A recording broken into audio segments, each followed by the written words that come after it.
Hello viewers, আসসালামু আলাইকুম। সবাইকে ফসলের কৃষি ও আইটি চ্যানেল পক্ষ থেকে আন্তরিক শুভেচ্ছা ও অভিনন্দন।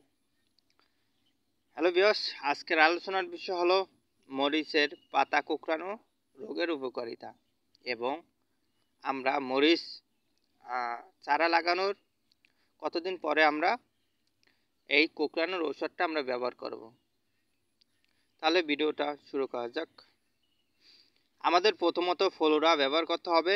পাতা কুঁকড়ানোর আগে আমরা চারা লাগানোর 7 দিন পরে 7 দিন পরে আমাদের চারাটা অধিক ফলন এবং অধিক শিকড় তৈরি হবে।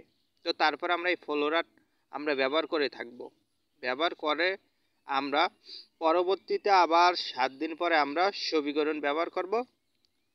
সবীকরণটা আমরা ব্যবহার করলে আমাদের ওই গাছের পোকামাকড় এবং আমাদের গাছের গোড়ার আমাদের জীবাণুগুলা এবং আমাদের চলে যাবে, আমাদের ওই পোকগুলো মারা যাবে, আমাদের মাটিগুলো আমাদের ভালো থাকবে এবং আমরা এই সবীকরণটা ব্যবহার করব। ব্যবহার করার আবার 7 দিন পরে নেক্সট 7 দিন পরে আমরা ভলিউমটা ব্যবহার করব।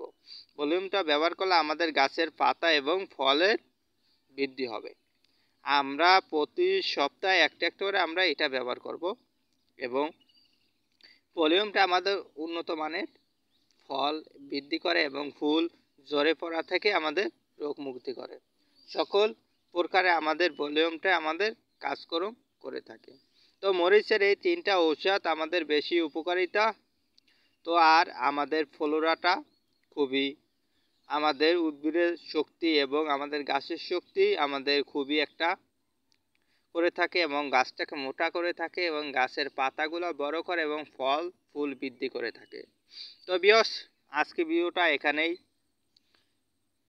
তাহলে পরের ভিডিও দেখার জন্য আপনাদের সবাইকে আমন্ত্রিত। সবাই ভালো থাকবেন, সুস্থ থাকবেন এবং